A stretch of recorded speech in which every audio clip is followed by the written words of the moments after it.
बहुत समय पहले की बात है। चंद्रगढ़ नाम का एक शानदार राज्य था। उस राज्य का राजा था राजा वीरसेन। राजा वीरसेन बहुत ही शक्तिशाली था, लेकिन उसकी एक चिंता थी। वह ऐसी रानी चाहता था जो न केवल सुंदर हो बल्कि बुद्धिमान भी हो। राजा ने घोषणा कर दी, जो लड़की सबसे ज्यादा बुद्धिमान होगी वही मेरी रानी बनेगी। इस बात से पूरा राजमहल हिल गया। राजमहल में सैकड़ों लड़कियां आई, कोई अमीर, कोई गरीब, कोई पढ़ी लिखी तो कोई चालाक। राजा ने सभी उम्मीदवारों को मिट्टी का एक घड़ा दिया। इस घड़े में बुद्धि भरकर दिखाओ। 1 महीने बाद तुम सब फिर वापस आओगी और जो सबसे अच्छे तरीके से बुद्धि भरकर लाएगी वह बनेगी मेरी रानी। सभी लड़कियां हैरान हो गई। बुद्धि कैसे भरेंगे? घड़े में तो पानी भरते हैं, अनाज भरते हैं, लेकिन बुद्धि? सभी लड़कियां अपने अपने तरीके से घड़े को भरना। कुछ लड़कियों ने घड़े में सोना भर दिया और बोली, सोना ही असली समझदारी है। सोने का मटका उनके हिसाब से ही बुद्धि है। तो कुछ किताबों को मटके में भरना शुरू कर दिया। बोली, ज्ञान ही बुद्धि होती है। कुछ ने कागज पर लिखा बातें डाल दी।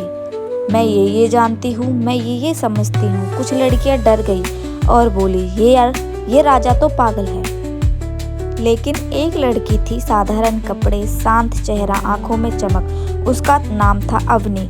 वह घड़ा लेकर चुपचाप घर चली गई। अवनी ने घड़े को देखा, फिर उसे धीरे से कहा, बुद्धि कोई चीज नहीं है जो बस डाल दी जाए। बुद्धि तो उगती है। जैसे घड़े में धीरे से मिट्टी डाली, फिर उसने उसमें एक नीम का बीज लगाया और रोज वह घड़े को पानी देती, धूप में रखती, फिर रात को उसे ढक देती।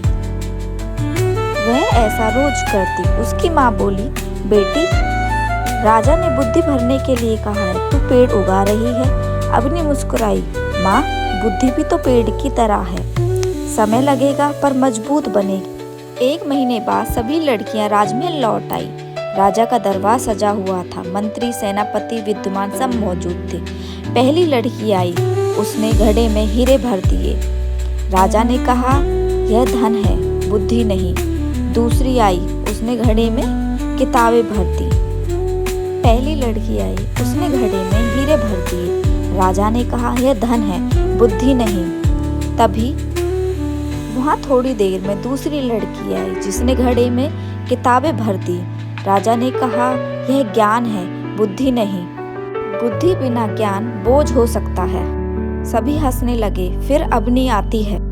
उसने घड़ा राजा के सामने रखा। घड़े के अंदर एक छोटा सा नीम का पौधा, हरी पत्तियां, मजबूत तना और मिट्टी की खुशबू। सभी लोग हंसने लगे। ये तो पौधा है, राजा ने बुद्धि मांगी थी, ये लड़की पागल है। राजा कुछ पल चुप रहा। फिर राजा ने पूछा, अवनी, तुमने घड़े में पौधा क्यों उगाया है? अवनी ने सिर झुकाकर कहा, महाराज, बुद्धि किसी दुकान पर नहीं मिलती। बुद्धि तो सोना न किताबें हैं। बुद्धि वह है जो समय के साथ बढ़ती है, गलती से सीखती है और धैर्य से मजबूत बनती है, जैसे यह पौधा है। राजा वीर सिंह खड़े हुए और राजा वीर सिंह ने कहा, अब से यह मेरी रानी है। पौधा हर दिन बड़ा होगा, छाया देगा, औषधि बनेगा और लोगों की रक्षा करेगा। बुद्धि वही है जो लोगों के काम आएगी।